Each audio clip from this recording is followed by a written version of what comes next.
Welcome to exam सहपाठी। आज के इस वीडियो में हम जूनियर के ज्योग्राफी के सिलेबस के क्रम में अगला टॉपिक देखेंगे जो कि है भारत की जलवायु। तो आइए इसके बारे में स्टार्ट करते हैं। तो सबसे पहले हम जानते हैं क्या है मौसम। ठीक है, मौसम क्या होता है कि वायुमंडल की सबसे अल्पकालिक प्रक्रिया होती है। वो मौसम क्या है, वायुमंडल की सबसे अल्पकालिक प्रक्रिया है। यह दिन प्रतिदिन परिवर्तित होता रहता है, यानी कि जैसे कि अभी सुबह जो है बहुत गर्मी का मौसम होगा, शाम को क्या हो गया, बरसात हो गया, मौसम क्या हो गया, ठंडा हो गया। ठीक है ना। उसके बाद क्या हुई, उमस हो गया। तो ये मौसम जो है एक दिन में कई बार भी परिवर्तित हो सकता है। ठीक है ना। और मौसम जो है एक दिन दूसरा हो सकता है, अगले दिन दूसरा होता है। तो इसलिए जो है ये आपकी अल्पकालिक प्रक्रिया मौसम को कहा जाता है। और एक क्वेश्चन आपसे पूछा जाता है कि मानसून शब्द जो है किस भाषा से लिया गया है। तो ये आपके अरबी भाषा के मौसम शब्द से लिया गया है, जिसका अर्थ क्या होता है, मौसम। ठीक है। तो मानसून जो शब्द है वो अरबी भाषा का शब्द है, अरबी भाषा के मौसम शब्द से लिया गया है। ठीक, तो ये वाला क्वेश्चन पूछा गया है, तो आप याद रखेंगे। अब मौसम के बाद देखिए ऋतु क्या होती है। जब एक ही तरह का मौसम जो है वो 2 से 3 माह तक रहता है तो उसे हम ऋतु कहते हैं। जैसे कि क्या होता है कि 2 से 3 माह तक लगातार गर्मी का ही मौसम बना रहे, तो वो क्या हो गया, आपका एक ऋतु हो गई। या कौन सी ऋतु हो गई, वो हो गई ग्रीष्म ऋतु। ठीक है। 2 से 3 महीने तक आपका ठंडी ठंडी ठंडी पड़ती रहे मौसम में, डेली जो है मौसम ठंडा रहे, तो आपका शीत ऋतु हो गया। और आपका वर्षा ऋतु में भी जो है थोड़ी बहुत वर्षा जो है होती रहती है किसी न किसी क्षेत्र में। ठीक है ना। तो वो आपकी 2-3 महीने तक आपका वर्षा ऋतु हो गया। उसके बाद 1 से 2 महीने तक आपका शरद ऋतु होता है। ठीक, जब आपकी हल्की ठंडी और हल्की गर्मी पड़ती है। ठीक है ना। तो 2 से 3 माह तक अगर कोई भी मौसम लगातार बना रहता है तो उसको ऋतु कहते हैं। तो ऋतु जो है और मौसम दोनों अलग अलग है, याद रखिएगा। ठीक है। इसके अलावा जलवायु क्या होता है, ऋतुओं का चक्र। यानी कि क्या होता है कि ऋतुओं का चक्र क्या होता है, अभी मान लो गर्मी पड़ रही है, गर्मी के बाद क्या होगा, वर्षा होगा। ठीक है। वर्षा के बाद क्या होगा, वर्षा के बाद होगा आपका शरद ऋतु आएगी, फिर होगा शीत ऋतु। ठीक है ना। तो ये लगातार इसी तरह से चलता रहता है। तो जब कई वर्षों तक, यानी कि लगभग 30 से 35 वर्ष से अधिक तक ये लगातार एक समान बना रहता है, तो मौसम की इस औसत दशा को उस क्षेत्र की जलवायु कहते हैं। यानी कि कम से कम 40 से 50 सालों तक, या 30-35 साल से अधिक, मतलब 40 से 50 सालों तक एक ही तरह की चीज़ें पड़ती रही कि आपकी जो है अप्रैल के स्टार्टिंग में आपकी गर्मी स्टार्ट हो रही है और चल रही है आपके जून तक के लिए। ठीक है ना। तो ये 2-3 महीने तक आपका जो है गर्मी का मौसम, ये धीरे धीरे 40-50 सालों में ये मौसम खिसक जाते हैं। जैसे कि अभी अप्रैल में पड़ रहा है तो वो 40-50 सालों में वो मई तक पहुंच जाएगा। ठीक है, पता लगा मई से गर्मी स्टार्ट हो रही है। तो वो एक जो है बहुत लंबे समय में ये परिवर्तित होता है। तो ये आपकी जलवायु होती है। ठीक है ना। जलवायु मौसम का औसत होती है। डायरेक्ट आपसे क्वेश्चन पूछा जाता है कि जलवायु क्या है, तो ऑप्शन में आपको मौसम का औसत, क्योंकि आपने यहाँ पे देखा मौसम की औसत दशा को उस क्षेत्र की जलवायु कहते हैं। ठीक, और जलवायु कैसी प्रक्रिया है, तो ये वायुमंडल की दीर्घकालिक प्रक्रिया है। मौसम आपकी अल्पकालिक प्रक्रिया है। ठीक है ना, ये जल्दी जल्दी बदलता है। लेकिन जलवायु क्या है, ये जो है 35-40 सालों में या 50 सालों में बदलती है। ठीक, तो उम्मीद करता हूँ ये तीनों अंतर आपको समझ में आएंगे, मौसम, ऋतु और जलवायु का। अब देखते हैं भारत की जलवायु किस तरह की है। तो भारत की जो जलवायु है वो उष्णकटिबंधीय मानसूनी प्रकार की है। ये कई बार क्वेश्चन आपसे पूछा जाता है कि भारत की जलवायु किस प्रकार की है, तो आपसे केवल मानसूनी भी ऑप्शन में देता है। ठीक है, तो आप ध्यान रखेंगे, या तो उष्णकटिबंधीय मानसूनी लिखा होगा या फिर मानसूनी जलवायु। किसी स्थान की जलवायु को कौन निर्धारित करता है, उसकी भौगोलिक स्थिति, यानी कि उस स्थान की भौगोलिक स्थिति किस तरह से है, समुद्र तल से उसकी ऊंचाई कितनी है और समुद्र से कितनी दूरी है उस स्थान की। ठीक है ना। तो वो जो है निर्धारित करता है वहाँ की जलवायु के बारे में। भारत की जलवायु को मानसूनी जलवायु, देखिए यहाँ पे लिखा भी गया है अभी, मैंने यहाँ पे बताया कि उष्णकटिबंधीय मानसूनी या फिर मानसूनी जलवायु लिख के आपका आता है, उसमें आपको आंसर देना होता है। ठीक है। उष्णकटिबंधीय क्षेत्र में स्थित होने के कारण जो भारत की जलवायु है वो मानसूनी हवाओं से अधिक प्रभावित होती है। तो मानसूनी हवाओं के बारे में अभी आपको नीचे बताया जाएगा। ठीक है, ये देखिए स्टार्ट भी हो गया। तो अब देखते हैं पहले मानसूनी हवाएं क्या है। तो मानसूनी हवाएं देखिए 2 प्रकार की आपकी मानसूनी हवाएं इधर चलती हैं, जो कि एक दक्षिण पश्चिम मानसून है और दूसरा आपका है उत्तर पूर्वी मानसून। ये जो दक्षिण पश्चिम मानसून है, ये दक्षिण पश्चिम मानसून आपका आता है कब, तो दक्षिण पश्चिम मानसून आता है ग्रीष्म काल में। और जो उत्तर पूर्वी मानसून है ये कब आता है, तो ये होता है शीतकाल में। ठीक है ना। तो ये आप अंतर याद रखेंगे, गर्मियों में आपका दक्षिण पश्चिम मानसून आता है और आपका उत्तर पूर्वी मानसून शीतकालीन मानसून है। ठीक, तो सबसे पहले हम देखेंगे क्या दक्षिण पश्चिम मानसून के बारे में। तो दक्षिण पश्चिम मानसून को क्या बोलते हैं? आता हुआ मानसून, यानी कि जब ये मानसून आता है तो बरसात स्टार्ट होती है। ठीक है, वर्षा स्टार्ट होती है आपकी गर्मियों के बाद, तो ये आपका बोला गया क्या? आता हुआ मानसून, जब ये भारत में इंटर करता है। ठीक है, तो अभी इसको देखें कि गर्मियों में स्थलीय भाग पर, पहले ये एक जो है थोड़ा सा कॉन्सेप्ट इसको आप समझ लें। स्थलीय भाग पर जो है तापमान अधिक होता है, किंतु जो है अरब सागर और बंगाल की खाड़ी में तापमान कम रहता है। ठीक है, तापमान और दाब में आप जानते हैं व्युत्क्रमानुपाती का संबंध होता है। टेम्परेचर व्युत्क्रमानुपाती किसके होता है? प्रेशर के। ठीक है ना, अगर टेम्परेचर ज़्यादा होगा तो प्रेशर जो है वो कम होगा। ठीक है, और अगर टेम्परेचर कम होगा तो प्रेशर अधिक होगा। ये आप ध्यान रखिए कि अगर तापमान बढ़ेगा तो दाब घटेगा, और तापमान घटेगा तो दाब बढ़ेगा। ठीक है, तो जहाँ पे तापमान अधिक है वहाँ दाब कम होगा। जैसे कि यहाँ पे बताया गया कि स्थलीय भाग पर तापमान अधिक होता है, तो क्या होगा कि स्थल भाग पर निम्न दाब का क्षेत्र बनेगा। और अरब सागर और बंगाल की खाड़ी में तापमान कम रहता है, तो जो जल वाला क्षेत्र है वहाँ पे उच्च दाब होगा। ठीक है, और एक क्वेश्चन जो हमेशा आपको पूछा जाता है वो क्या है कि जो पवनें होती हैं वो किधर से किधर चलती हैं। तो पवनें जो है आप ध्यान रखेंगे कि हमेशा उच्च दाब से निम्न दाब की ओर चलती है, यानी कि उच्च दाब जिधर रहेगा उधर से पवनें चलेंगी निम्न दाब की ओर। ठीक है, तो ये वाला पॉइंट आप जरूर याद रखेंगे। ये डायरेक्ट आपसे क्वेश्चन पूछ लिया जाता है कि पवनें किस तरफ चलती हैं, तो ये उच्च दाब से निम्न दाब की ओर चलती हैं। ठीक है ना, ये जियोग्राफी में बहुत इंपॉर्टेंट है पवनों का चलना। उसके बाद आप ये वाला कॉन्सेप्ट आप ताप और दाब वाला समझ गए होंगे, क्योंकि धरती पे तापमान अधिक था। ठीक है, और जो है जल में तापमान कम था, तो धरती पे जो है क्या बन गया, मतलब कि स्थल पे आपका निम्न दाब बन गया और जल में उच्च दाब बन गया। तो अभी आपको बताया गया कि उच्च दाब से निम्न दाब की ओर पवन चलेंगी। ठीक है ना, इसीलिए जो है पवनें इस समय यानी कि ग्रीष्म काल में क्या होता है कि पवनें समुद्र से स्थल की ओर चलती हैं। ठीक है, समुद्र में आपका उच्च दाब का क्षेत्र बना है और जल में क्या बना है? निम्न दाब का क्षेत्र। तो समुद्र से स्थल की ओर चलेंगी, क्यों? क्योंकि पवनें हमेशा उच्च दाब से निम्न दाब की ओर चलती हैं। ठीक है, ये वाला कॉन्सेप्ट आप ध्यान से समझ लीजिएगा, समझ में आ जाएगा, क्योंकि इसी पे पूरा जो है आपका जलवायु टिका हुआ है। ठीक है, तो आइए अब स्टार्ट करते हैं आगे। दक्षिण पश्चिम मानसून की दो शाखाएं हैं। कौन कौन सी दो शाखाएं हैं देखते हैं। एक तो आपका अरब सागर का मानसून है और एक है बंगाल की खाड़ी का मानसून। आप जानते हैं इधर की ओर जो है भारत के इधर साइड में बंगाल की खाड़ी है, इधर साइड में आपका अरब सागर है। ठीक है ना, तो आपके पूर्व की ओर बंगाल की खाड़ी, पश्चिम की ओर अरब सागर है। तो ये आपके दक्षिण पश्चिम मानसून की दो शाखाएं हैं। ठीक है, एक अरब सागर का मानसून, दूसरा बंगाल की खाड़ी का मानसून। दक्षिण पश्चिम मानसून आपका अब आएगा, ठीक है, दक्षिण पश्चिम साइड से, यानी कि ये आपका ये था, ये साउथ था, ये था वेस्ट, तो ये इधर से जो है हवाएं अब अंदर आएंगी। ठीक है ना, तो इसीलिए इसको दक्षिण पश्चिम मानसून कहा जा रहा है। अब देखते हैं अरब सागर का मानसून के बारे में। सबसे पहले देखते हैं, तो अरब सागर का जो मानसून है ये सबसे पहले केरल के मालाबार तट से टकराता है। ठीक है, नीचे फिगर बना है, अभी इसको आप देख लीजिए, उसके बाद नीचे मैं तुरंत बताता हूँ। ठीक है, अरब सागर का मानसून सबसे पहले, ये आपको याद होना चाहिए, ये आपसे पूछ लिया जाता है कि कहाँ पे टकराता है, तो सबसे पहले केरल के मालाबार तट पर टकराता है और वर्षा करता है। ठीक है, यहाँ पे पहाड़ियाँ होती हैं, आप जानते हैं पश्चिमी घाट पे। तो केरल राज्य में स्थित पहाड़ियाँ क्या होती हैं कि मानसून को आगे बढ़ने से रोक लेती हैं। यहाँ से वो टकरा के उसको वर्षा करता है और वो जो है मानसून को वहाँ से आगे बढ़ने से रोक लेती हैं। वर्षा हो जाने के बाद क्या होता है कि बादलों में नमी की मात्रा कम होगी, कुछ जो है बरसात हो गई, तो उसके बाद बादल थोड़ा हल्के होते हैं और वो हल्के होकर पहाड़ियों से ऊपर उठ के आगे निकल जाते हैं। और इन बादलों से जो है तमिलनाडु में वर्षा नहीं होती है, क्योंकि तमिलनाडु में जो है क्या होता है कि उसके सामने कोई ऐसा पर्वत नहीं पड़ता जो वहाँ पे रोक के वर्षा कराए। ठीक है, तो अभी देखिए फिगर में आपको क्लियर हो जाएगा कि जैसे कि क्या होता है कि इधर से, यानी कि यहाँ से आपका मानसून जो है प्रवेश करता है।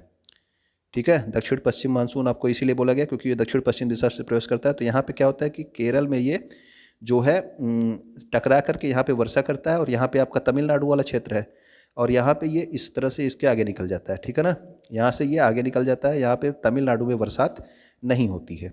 इसके अलावा ये देखिए इधर जो है, जो वेस्टर्न घाट वाला पूरा क्षेत्र है, यहाँ पे बरसात होती है।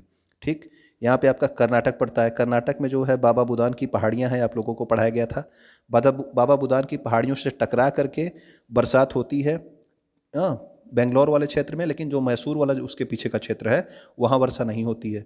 क्यों? क्योंकि वो वृष्टि छाया क्षेत्र में होता है। वृष्टि छाया क्षेत्र वह होता है जहाँ पे बरसात नहीं होती।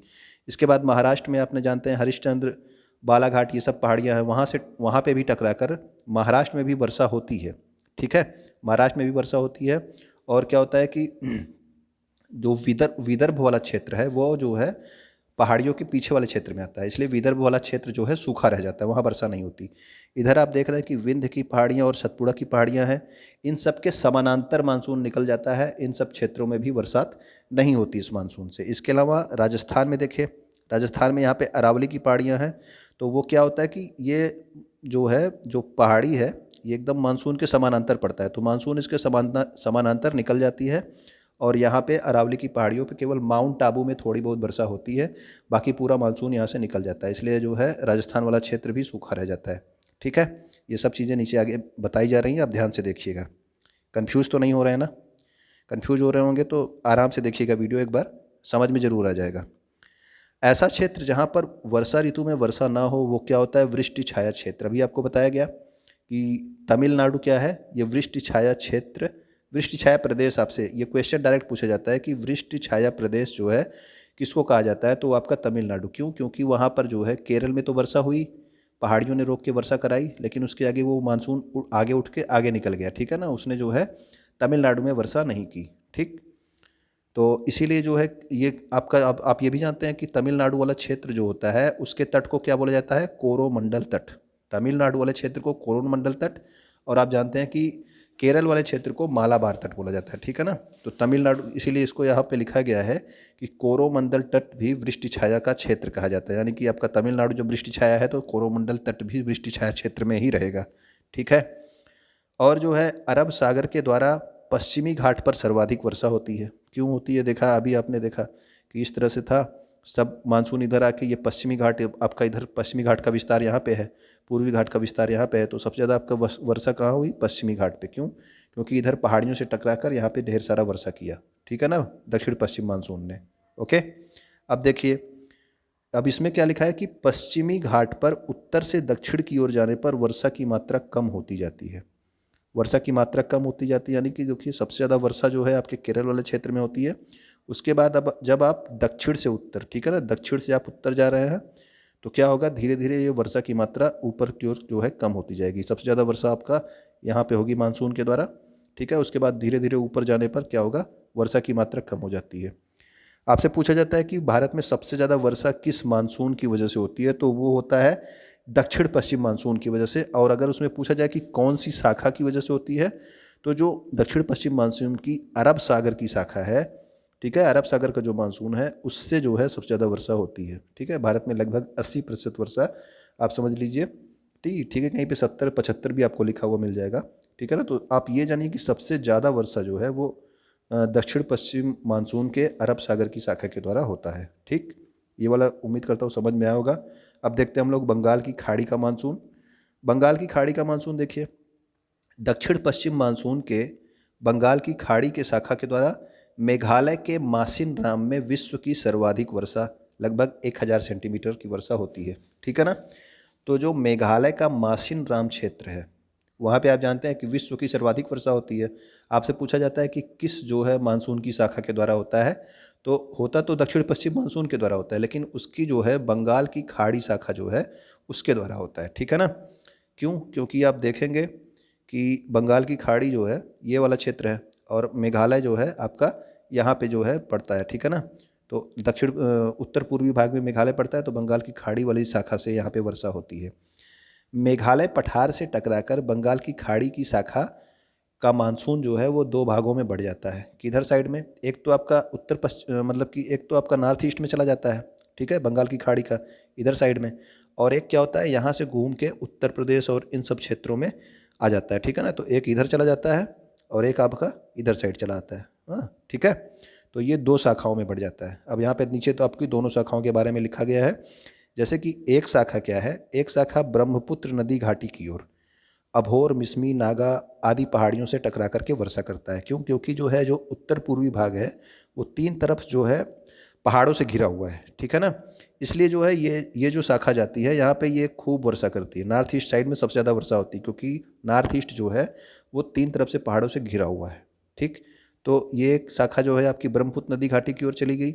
और दूसरी शाखा देखिए भारत, अब यहाँ पे लिखा हुआ है वही कि भारत के उत्तर पूर्वी राज्य तीनों तरफ पहाड़ियों से घिरे हुए हैं, इस वजह से उत्तर पूर्वी राज्यों में अधिक वर्षा होती है। आपने समझा, अभी अभी समझा। अब एक शाखा जो है आपकी ब्रह्मपुत्र नदी के घाटी की ओर गई थी, यानी कि नॉर्थ ईस्ट में। अब दूसरी शाखा किधर जा रही है कि एक शाखा आपकी गंगा नदी घाटी की ओर अरावली तक जाती है। अरावली आप जानते हैं कहाँ पे है, राजस्थान में, ठीक है ना। तो ये बंगाल से जो है घुसती है और जाती है कहाँ तक, राजस्थान तक। यानी कि एक शाखा ब्रह्मपुत्र नदी घाटी की ओर चल गई मेघालय पठार से टकराकर, और एक शाखा कहाँ गई, गंगा नदी घाटी की ओर, ठीक। तो अब देखते हैं कि पश्चिम की ओर जो मानसून जा रहा है वो किधर की ओर जा रहा है, कैसे जा रहा है। पश्चिम की ओर यानी कि ये गंगा नदी घाटी की ओर जो मानसून जा रहा है वो पश्चिम बंगाल, झारखंड, बिहार, उत्तर प्रदेश, दिल्ली और राजस्थान राज्यों में वर्षा करता है, ठीक। ये मानसून यहाँ से घुसता है, पहले आपको जो है पश्चिम बंगाल मिलता है, ठीक है, उसके बाद झारखंड मिलता है, झारखंड के बाद बिहार मिलता है, बिहार के बाद आपका उत्तर प्रदेश मिलता है, उत्तर प्रदेश के बाद ये कहाँ चला जाता है, उत्तर प्रदेश के बाद दिल्ली, और दिल्ली वाले क्षेत्र से राजस्थान वाले राज्यों में ये वर्षा करता है, ठीक है ना। तो ये आपका दूसरी शाखा हो गई। अब देखिए, अब आपसे क्वेश्चन क्या पूछा जाता है कि उत्तर प्रदेश में वर्षा कैसे होती है। तो उत्तर प्रदेश में दक्षिण पश्चिम मानसून से वर्षा होती है, और दक्षिण पश्चिम मानसून की किस शाखा के द्वारा अगर पूछा जाएगा तो वो बंगाल की खाड़ी की शाखा के द्वारा। अभी आपने ऊपर पढ़ा था कि दक्षिण पश्चिम मानसून के 2 भाग हैं, एक तो आपका अरब सागर की शाखा है और दूसरी बंगाल की खाड़ी की शाखा। अरब सागर की शाखा इधर साइड से है, ठीक है, बंगाल की खाड़ी की शाखा इधर साइड से। तो जो उत्तर प्रदेश में वर्षा है वो दक्षिण पश्चिम मानसून के बंगाल की खाड़ी शाखा के द्वारा होती है, ठीक है, ये आपको याद रहेगा। अब आगे देखिए कि अब इसमें जो है बंगाल से राजस्थान तक सबसे जो है, अब इधर से बंगाल से ये घुसता है और उधर जो है झारखंड, बिहार, उत्तर प्रदेश होते हुए दिल्ली होते हुए राजस्थान तक जाता है। तो बंगाल से राजस्थान तक मानसून की आर्द्रता में कमी, यानी कि क्या होता है कि इधर से वर्षा करते हुए जाता है तो वहाँ तक जो है जाते जाते बरसात खत्म हो जाती है, ठीक है, बादल की आर्द्रता में कमी आ जाती है, ठीक है। तो इसके कारण वर्षा की मात्रा भी कम होती जाती है, यानी कि सबसे ज़्यादा वर्षा इधर होगी, उसके बाद धीरे धीरे जब इधर जाएगी तो वर्षा की मात्रा कम होती जाएगी, और सबसे अंतिम में आप देख रहे हैं कहाँ पे पहुँच रहा है, राजस्थान में पहुँच रहा है। तो राजस्थान में देखिए, राजस्थान राज्य में मानसून सबसे अंत में पहुँचता है। तो राजस्थान में दक्षिण पश्चिम मानसून की दोनों शाखाओं का मानसून पहुँचता है, परंतु वर्षा की मात्रा बहुत कम होती है। तो सबसे वर्षा की मात्रा सबसे कम क्यों हो रही है, क्योंकि जो है एक तो एक शाखा का मानसून पहुंच रहा है तो धीरे धीरे उसमें वर्षा की मात्रा ही कम हो गई, सबसे कम वर्षा मतलब कि नमी की मात्रा कम कम रह गई, ठीक है, सारे इधर की ओर बरसात करते हुए चला गया, सबसे लास्ट में राजस्थान पहुंचा, वहाँ पे जो है नमी ही कम रह गई, तो सबसे कम वर्षा हुई। और एक क्या है कि ये जो अरब सागर से जो मानसून जा रहा है ये भी राजस्थान जाता है, लेकिन अब ये अरावली पर्वत है, यहाँ पे किसी पर्वत से टकराता ही नहीं, ये यहाँ से निकल जाता है, उसके समानांतर ही निकल जाता है, ठीक है ना। इसलिए इस अरब सागर की शाखा की वजह से भी वहाँ पे वर्षा नहीं होती। तो राजस्थान में दक्षिण पश्चिम मानसून की दोनों शाखाओं का मानसून पहुँचता है, इधर अरब सागर से भी जाती है, इधर दक्षिण बंगाल की खाड़ी से भी आती है, परंतु वर्षा की मात्रा बहुत कम हो पाती है। अब इसका रीजन यहाँ पे लिखा है, जो अभी भी बताया वही लिखा है कि अरब सागर शाखा अरावली पर्वत के समानांतर होने से वर्षा नहीं करता, यानी कि अभी आपने देखा कि अरावली पर्वत था, उसके समानांतर निकल गया था अरब सागर की शाखा, और बंगाल की खाड़ी का मानसून पहुँचते पहुँचते क्या होता है कि आर्द्रता में कमी आ जाती है, इधर से जाते जाते उत्तर प्रदेश, दिल्ली, इधर बंगाल मतलब कि पश्चिम बंगाल, झारखंड, बिहार, उत्तर प्रदेश, दिल्ली, उसके बाद राजस्थान पहुँचते पहुँचते उसमें नमी की मात्रा ही कम रह गई, तो सबसे कम बरसात हुई, ठीक है, इसकी आर्द्रता में कमी आ जाती है, इसलिए जो है राजस्थान में बहुत कम वर्षा होती है। तो ये आपका दक्षिण पश्चिम मानसून था। अब हम देखेंगे कौन सा, उत्तर पूर्वी मानसून, ठीक है। उत्तर पूर्वी मानसून जो होता है इसको हम क्या कहते हैं, उसके बोलते हैं लौटता हुआ मानसून। अभी आपने देखा था कि दक्षिण पश्चिम मानसून को आता हुआ मानसून कहा जा रहा था, ठीक है ना, यानी कि वहाँ से भारत में मानसून प्रवेश कर रहा था। अब इसको क्या कहा जाता है, इसको बोला जाता है कि लौटता हुआ मानसून। और ये मानसून आपको बताया गया था कि शीत ऋतु में सक्रिय रहता है, ठीक है। दक्षिण पश्चिम मानसून को आपने ग्रीष्मकालीन मानसून कहा था, उत्तर पूर्वी मानसून क्या है, ये शीतकालीन मानसून है, ये शीत ऋतु में सक्रिय रहता है। शीत ऋतु में धरातल का तापमान कम होगा, ठीक है। अभी आपको बताया गया था ग्रीष्म ऋतु में धरातल का तापमान अधिक था और जल का तापमान कम था, ठीक है। और लेकिन शीत ऋतु में क्या है कि शीत ऋतु में धरातल का तापमान कम और जो जल का तापमान है वो धरातल से अपेक्षाकृत अधिक होता है। ठीक है, धरातल से अपेक्षाकृत जल का तापमान अधिक होता है शीत ऋतु में। इसीलिए क्या होता है कि धरातल पर उच्च दाब, अभी आपको बताया गया था कि जहाँ पे तापमान कम होगा वहाँ पे दाब उच्च होगा, और जल में देखिए अपेक्षाकृत तापमान अधिक है तो वहाँ पे दाब कम होगा। तो समुद्र में क्या बन रहा है, समुद्र में निम्न दाब का क्षेत्र बन रहा है।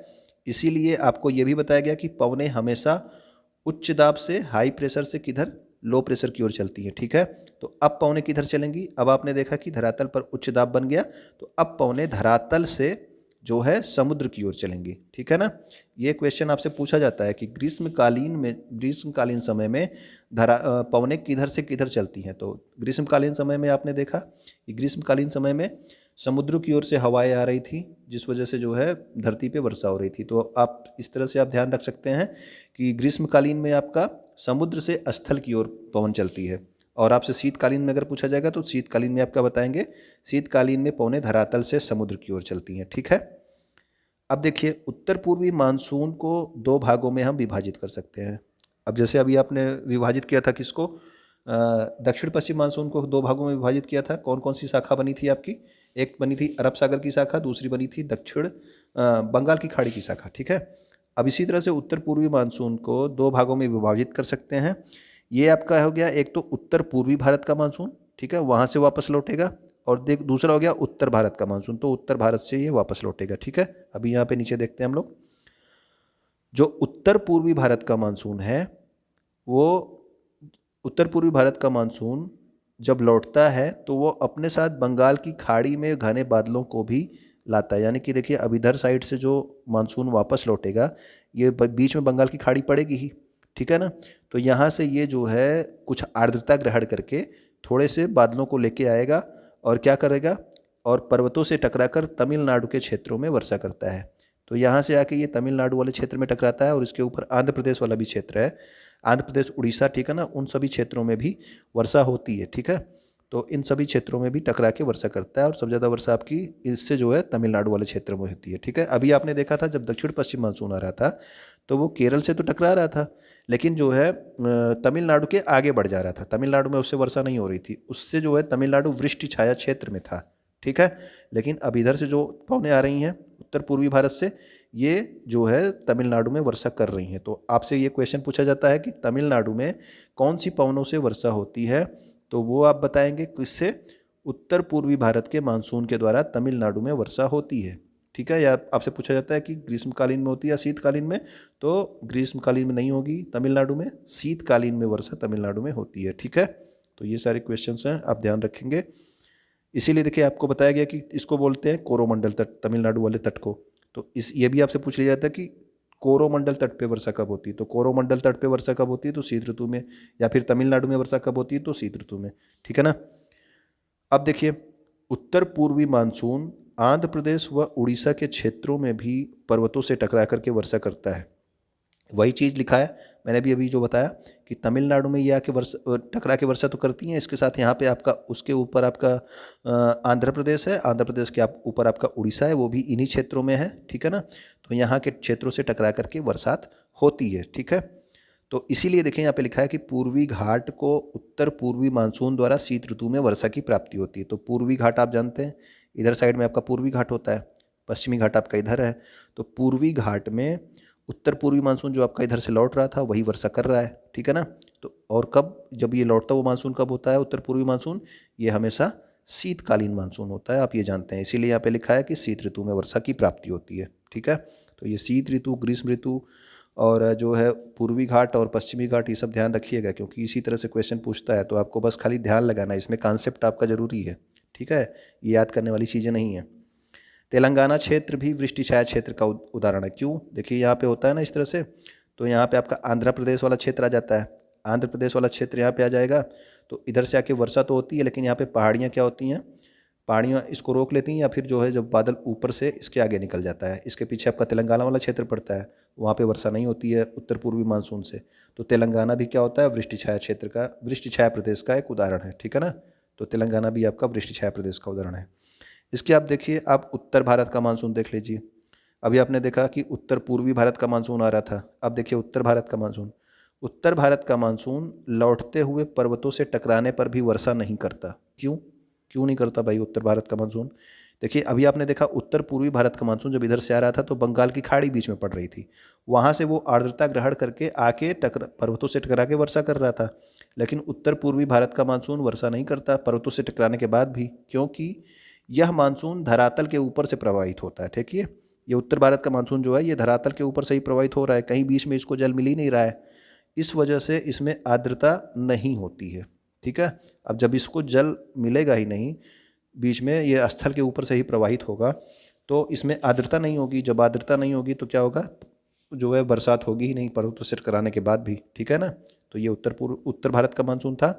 और ये आप याद रखें कि सबसे पहले मानसून किस क्षेत्र से वापस होता है, तो वो राजस्थान के क्षेत्र से सबसे पहले मानसून वापस होता है। ठीक है ना, तो उत्तर पूर्वी मतलब कि आपका उत्तर पूर्वी मानसून जो है इसको हम लौटता हुआ मानसून कहते हैं, क्योंकि इससे आप देख रहे थे मानसून वापस आ रहा था। ठीक है, अब एक आपका शीत ऋतु में पश्चिमी विक्षोभ के भी क्वेश्चन आते हैं, इससे भी देख लेते हैं। देखिए इसमें आपसे क्वेश्चन क्या पूछा जाता है, इसमें आपसे पूछा जाता है कि शीत ऋतु में दिल्ली में किसकी वजह से वर्षा होती है, तो आपका आंसर हमेशा होना चाहिए किसकी वजह से, पश्चिमी विक्षोभ की वजह से। ठीक है ना, यहाँ पे पश्चिमी विक्षोभ किस तरह से बनता है मैं इसको नहीं समझा रहा हूँ, क्योंकि इसमें डायरेक्ट इसी तरह से क्वेश्चन आते हैं, ये आप याद रखेंगे। ठीक है, तो शीत ऋतु में दिल्ली और पश्चिमी उत्तर प्रदेश पश्चिमी उत्तर प्रदेश आप जानते हैं दिल्ली से लगा हुआ है, तो दिल्ली और पश्चिमी उत्तर प्रदेश के क्षेत्रों में पश्चिमी विक्षोभ के कारण वर्षा होती है। और ये जो है किधर से प्रवेश करता है, ये इधर साइड से प्रवेश करता है। ठीक है ना, पश्चिमी विक्षोभ जो है, ठीक, भूमध्य सागरीय हवाएं इधर से आती हैं, तो इधर से ये प्रवेश करता है। जम्मू कश्मीर, पंजाब और दिल्ली और क्या कहते हैं राजस्थान में भी इससे कुछ वर्षा होती है, तो ये आपका पश्चिम साइड से आता है। ठीक है, तो पश्चिमी विक्षोभ जो है इसकी वजह से वर्षा कब होती है, शीत ऋतु में। और शीत ऋतु में पश्चिमी विक्षोभ के कारण राजस्थान में अरावली पर्वत के पश्चिमी भागों में वर्षा होती है। आप देखते हैं कि अरावली पर्वत इस तरह से था, ठीक है ना, राजस्थान में, तो इसके पश्चिमी भाग में ही वर्षा होगी, यहाँ पे आके टकरा के इसके पश्चिमी भाग में वर्षा करती है, पूर्वी भाग जो है आपका सूखा ही रह जाता है।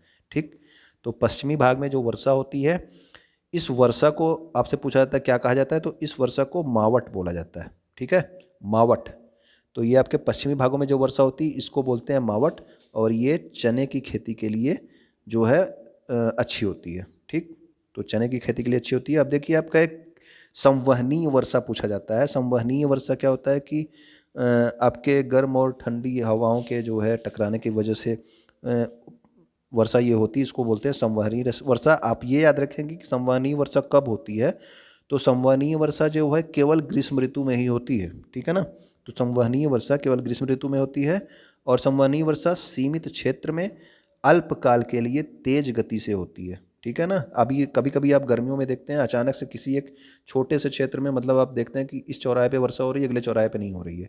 ठीक है ना, तो ये वाला जो है वर्षा होती है कि सीमित क्षेत्र में बहुत थोड़े समय के लिए होगी और बहुत तेजी से वर्षा होगी, वो आपकी संवहनीय वर्षा है। ठीक है ना, ये ग्रीष्म ऋतु में होती है।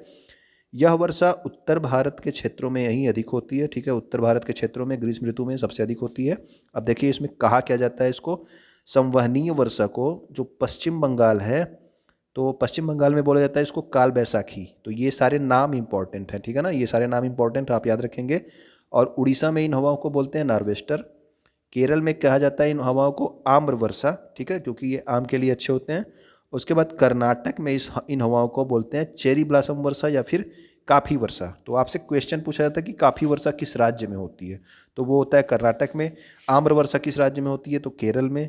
काल बैसाखी किस राज्य में होता है, या फिर काल बैसाखी है क्या, तो काल बैसाखी संवहनीय वर्षा है, यह जो है पश्चिम बंगाल में होती है।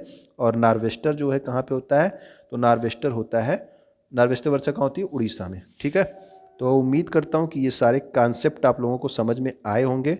अगर समझ में आए तो लाइक करें और अपने दोस्तों तक ज़रूर शेयर कर दीजिए कीजिए।